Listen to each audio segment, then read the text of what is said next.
The U.S. accuses Russia of interfering in elections. Part of the scheme, according to the U.S. indictment, included mimicking dozens of news websites to influence how U.S. voters think about critical issues. Plus the Sudanese civil war from inside. In the area of Khartoum, the UN thinks that there is probably a famine occurring right now. And this is big news because it's a capital city in the 21st century. And later, Israel adds ending Hezbollah attacks to its list of goals. Fires ravage parts of Brazil, and help is on the way for Nigerian flood victims. Today is Tuesday, September 17th, and this is VOA's Flashpoint.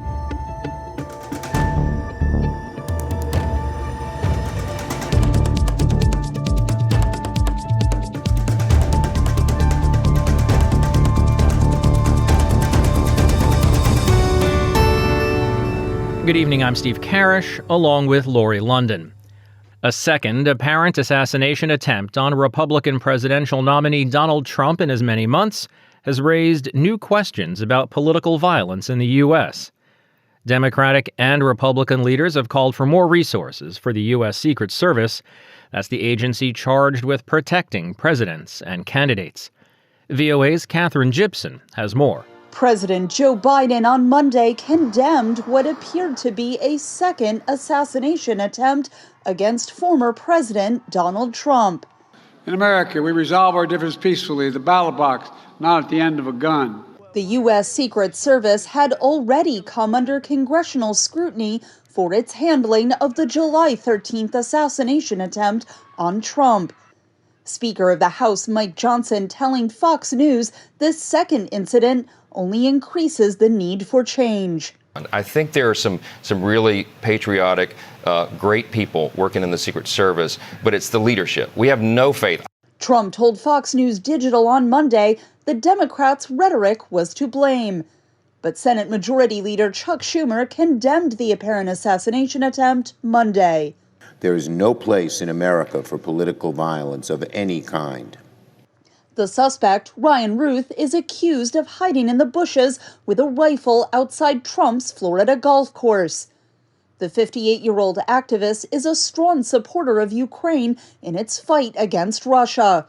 He spoke with Newsweek Romania in 2022 about the war. This conflict is definitely black and white. This is about good versus evil. Russia said Monday the assassination attempt was a warning to the United States. Dmitry Peskov is the spokesperson for the Kremlin. Playing with fire has its consequences. Law enforcement officials told reporters the layers of security added in the days after the first assassination attempt helped protect Trump on Sunday. Rick Bradshaw is the sheriff for Palm Beach County. The system can work because the suspect didn't even get close to getting a round off. And we apprehended him and brought him to justice. Ruth appeared in a Florida federal court Monday morning to answer weapons charges.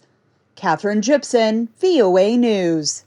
More American election news making the show today. The U.S. Justice Department charges that America's adversaries are ramping up efforts to impact the outcome of the presidential election, as well as down-ballot races. VOA national security correspondent Jeff Selden reports on the expanding array of sophisticated influence operations taking aim at U.S. voters. In the U.S. presidential race, the push to win over voters is in full swing. Republican presidential nominee Donald Trump. We will save our economy.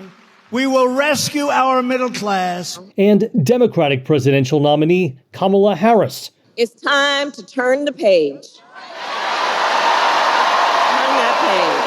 But the competition, according to U.S. officials, has been joined by Russia. U.S. Attorney General Merrick Garland. President Vladimir Putin's inner circle, including Sergei Kirillenko, directed Russian public relations companies to promote disinformation and state-sponsored narratives as part of a program to influence the 2024 U.S. presidential election. Part of the scheme, according to the U.S. indictment, included mimicking dozens of news websites to influence how U.S. voters think about critical issues.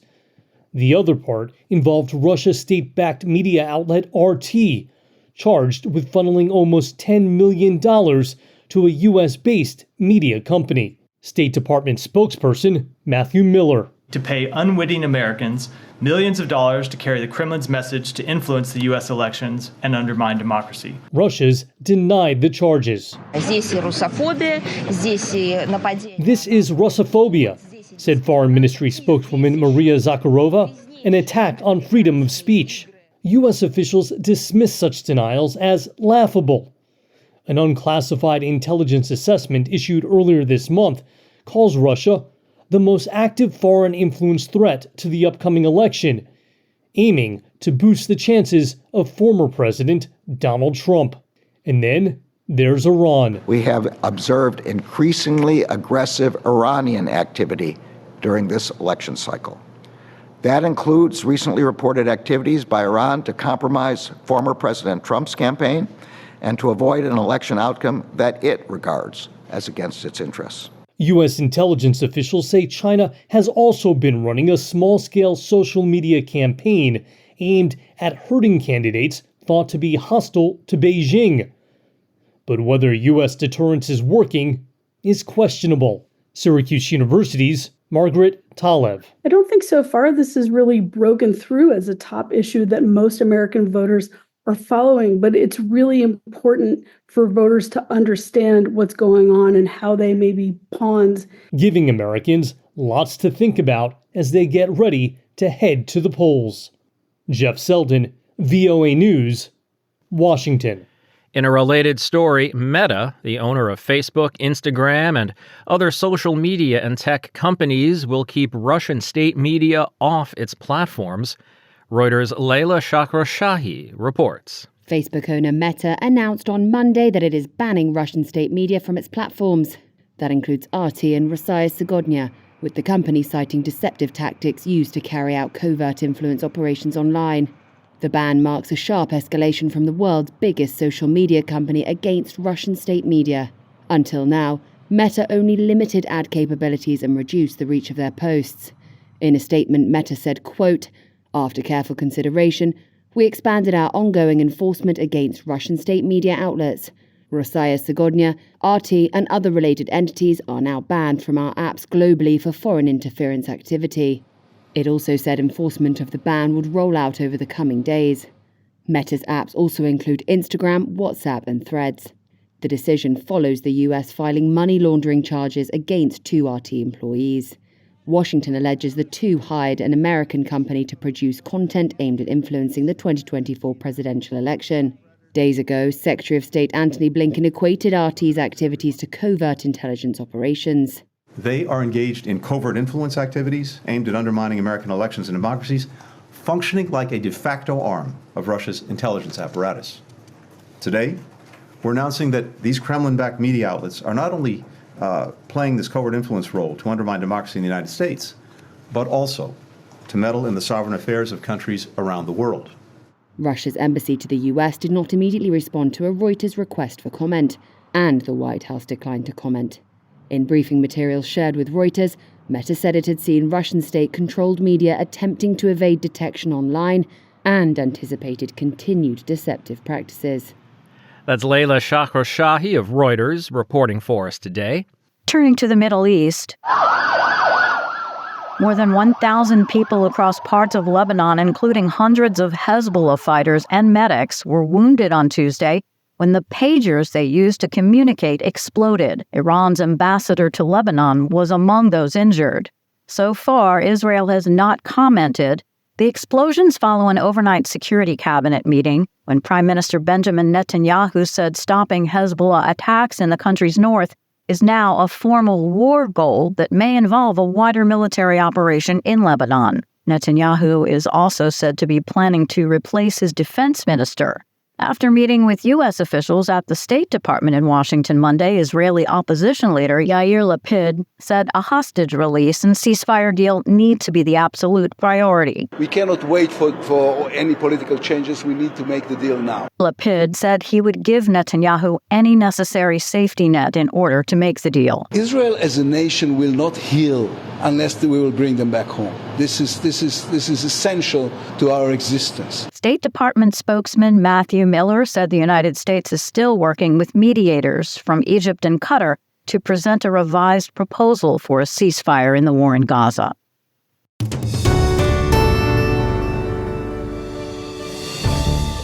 You're listening to Flashpoint from the Voice of America. I'm Steve Karish with Lori London in Washington. We'll be taking a look inside the Sudanese civil war in a few minutes, and a little later, the floods in Nigeria. But first, an update on the war in Ukraine. Russia said on Monday that its forces had retaken control of 2 villages in the Kursk region from Ukraine, continuing what Moscow says is a significant counteroffensive there. Russian forces have been battling Ukrainian troops in the Kursk region since early August, when Kyiv surprised Moscow with the biggest foreign attack on Russian soil since World War II. A senior Russian commander and pro-Kremlin war blogger said last week that Russia had restored control over about 10 settlements in the region. VOA cannot independently confirm these claims. Meanwhile, Ukraine says its forces control about 100 villages in Kursk over an area of more than 1,300 square kilometers, a statement that Russian sources dispute. Ukrainian President Volodymyr Zelensky, speaking in his nightly video address Monday, said he had discussed the situation in Kursk with top commander Oleksandr Syrsky, who provided details of the slow advance of Russian forces in eastern Ukraine, particularly on the rail and logistic hub of Pokrovsk. Capturing Pokrovsk would be a step toward Russia's objective of capturing the whole of the Donetsk region. Sudan is home to a brutal civil war between rival military factions. The Sudanese Armed Forces, or SAF, led by Abdel Fattah al-Burhan, and the paramilitary Rapid Support Forces, or RSF, and its allies, led by Mohammed Hamdan Daglo, also known as Hamedi. The war has exacerbated ethnic divisions and deepened the poverty in an already poor country, and has led to one of the worst humanitarian crises in the world. VOA's Henry Wilkins is there.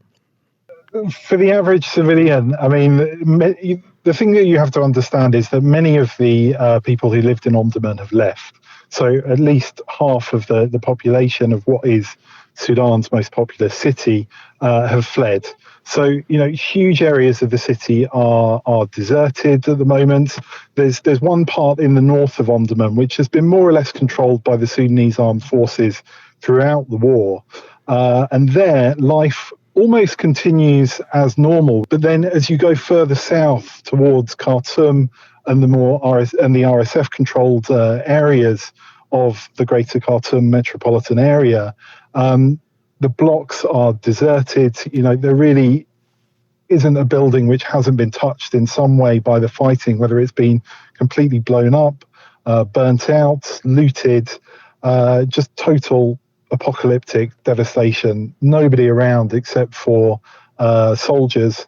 There's the sound of outgoing artillery fire, small arms fire that you can hear in the distance, and the Omdurman market, which is a huge commercial hub in the centre of Omdurman, which is incredibly crowded and in a normal time. People from all over Sudan coming to shop and do business. This market was just completely destroyed. I understand you weren't able to get into Khartoum across the river to the capital city, but do you have any sense that life there is any better than in Omdurman? If anything, life in Khartoum is far worse than it is in Omdurman. In the area of Khartoum, the UN thinks that there is probably a famine occurring right now. And this is big news because it's a capital city in the 21st century where there is a famine happening. And this means that, people are dying on a regular basis from starvation, including children, in that part of the city. Now, the city is controlled by the Rapid Support Forces, who have an appalling human rights record. Having spoken to somebody who escaped from the Khartoum area of the city 3 months ago, she described to me what life was like there. There is little food. People are scared to go out, partly because they're scared of the RSF soldiers, but also they're scared about the shelling which is coming into Khartoum from the Omdurman area of the city from the Sudanese armed forces. For women in particular, I understand that the situation is very frightening. There's been reports of rapes, a complete breakdown of law and order. What about international aid organizations or NGOs? Is anyone there to help? Usually when you go to an area of crisis where people don't have enough food to eat, you see that there are international NGOs there. You see the UN's World Food Programme providing aid, providing cash handouts. This is not the case in Omdurman. International NGOs, non-profits, have not been allowed access to the city. Now, there are various reports as to why this is. Some of them say that it's because both sides are using hunger, starvation as a weapon of war. The Sudanese armed forces do not want to allow food aid into the Khartoum area because they want to essentially starve out the rapid support forces. But in turn, that means that civilians aren't getting access to food aid as well. And this is happening on the other side also with the rapid support forces. They're not allowing international aid groups into the Khartoum area of the city, which is, as I've already said, having the effect of basically a famine in a capital city in the 21st century. It's VOA's Henry Wilkins in Sudan. Henry, thanks for your time. Thanks for your reporting on this important subject. Thanks. It's a pleasure speaking to you. Forest fires have destroyed more than 11 million hectares of forests and plantations in Brazil this year alone, a devastating combination of severe drought, above average temperatures, and extremely dry air masses have worsened the destruction. Scientists say Brazil is experiencing the effects of global warming and that the future may bring even more problems. Yamboy Shah reports from Sao Paulo. Flames have ravaged Brazil's Amazon rainforest in recent weeks, devastating the rich agriculture zones of Central West region and even the outskirts of major Brazilian cities, destroying an area the size of Portugal this year alone. The blazes intensified during August and September, driven by temperatures far above average, a severe lack of rainfall, and extremely dry air masses with humidity levels plummeting below 10% in some regions.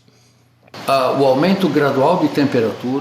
gradual increase in temperature, the reduction in rainfall, and the rise in extreme weather events are part of the broader picture of the global climate change that the entire planet is facing. However, tropical countries, particularly Brazil, are much more affected.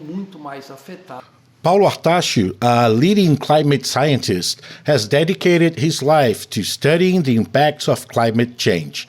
He expresses no surprise at the current situation and forecasts an even more challenging future for agriculture exporters like Brazil. The future of Brazil, which relies on soybeans and meat exports, will not be as bright in the coming decades as it has been in the past 30 to 40 years. Brazil, a major agriculture powerhouse, is the world's largest exporter of soybeans, coffee, sugar, organic honey, tobacco, and meat. The ongoing fires are already hurting its farm productivity. In São Paulo, the country's largest sugarcane producing region, agriculture losses are estimated at over $400 million. At the São Paulo government headquarters, a team continuously monitors new fire hotspots with satellite technology. Their strategy aims to prevent small heat sources from escalating into large fires and reduce losses, and not just material ones. Captain Caio Veneziani works at the São Paulo Civil Defense of the state of São Paulo. This also greatly impacts people's lives. School activities are disrupted, hospitals are overwhelmed with respiratory problems, and children sometimes have to halt their classes. The fires affect the entire local community. Last week, a giant smoke cloud covered about 60% of the country, drastically reducing air quality in many major cities. In the Amazon, a historic drought has made things worse. isolating entire communities that depend on rivers that are going dry. Ian Buesha, VOA News, São Paulo. Floods and landslides in Myanmar triggered by last week's Typhoon Yagi, along with seasonal monsoon rains, have claimed at least 226 lives, with 77 people still missing. This according to Myanmar's state-run media on Tuesday. The new figures push the total number of dead in Southeast Asia from the storm past 500. In other flood news, the United Nations Office for the Coordination of Humanitarian Affairs has approved the immediate release of $8 million to support victims in flood-ravaged Maiduguri in Nigeria's Borno state. Severe flooding there last week killed dozens of people and displaced hundreds of thousands of others. Timothy Obiju has details from Abuja. The UN resident coordinator Mohammed Malik Fall announced the new funding to journalists in Maiduguri while visiting flood victims over the weekend. The visit was to assess the extent of damage caused by the flooding and to ramp up life-saving assistance. Fall announced the allocation of $8 million from the humanitarian fund to support disaster response and management. We are all behind you. Not only in sympathy, we will not spare any of our resources in this response. Probably we might not be where we wanted to be in terms of resources, but as we speak, we will try also to repurpose resources that were designed for some other intervention to see how we can bring them towards scaling up and speeding up this response. We will prioritize our response around the immediate need. The UN has been providing hot meals and facilitating food airdrops in hard-to-reach areas cut off by flood waters. Last Tuesday, a dam burst caused millions of liters of water to pour into communities in Maiduguri. State authorities say the flood killed dozens of people and affected more than 1 million others. Many are taking shelter in camps. The disaster follows an alarming malnutrition crisis caused by conflict, climate change, and inflation in the region. Local residents say food prices have skyrocketed as a result of flood waters washing out access roads and markets and farms. Borno State Governor Babagana Umara Zulum told journalists the full extent of damage remains unknown. The unfortunate flood incidents is perhaps the most devastating acute disaster that our state has suffered as far as we can remember. Many bridges are damaged and we are yet to assess the integrity of the bridges that form the main link between the two major parts of the city. The University of Maiduguri Teaching Hospital, which has the most up-to-date medical diagnostic and therapeutic equipment in West Africa, was flooded, and the functions of this equipment worth billions of dollars are yet to be ascertained. Borno State is the heartland region of the Boko Haram terror group. The group's 15-year insurgency has sparked one of the worst humanitarian crises in the world. But the UN says humanitarian response plan for Nigeria seeking $927 million is only about 46% funded. In 2022, Nigeria's worst flooding in a decade killed more than 600 people and displaced 1.4 million. On Monday, the Nigerian Correctional Services announced a manhunt for more than 280 escapees from a prison destroyed by the flooding. Timothy Obiezu, VOA News, Maiduguri, Borno State, Nigeria. And that's going to wrap up today's show. There's more VOA coverage 24 hours a day on our website, voanews.com, and across our social media platforms. On behalf of Lori London and everyone here at VOA, thanks for listening.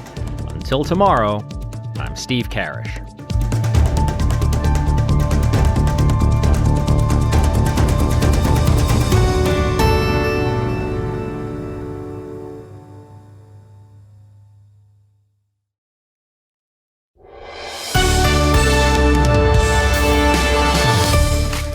For deeper dives and expert analysis, listen to VOA Podcasts. Issues in the News explores the biggest stories every weekend, while International Edition keeps you informed every weekday. Plus, with a 5-minute newscast at the top of every hour, you're always up to date.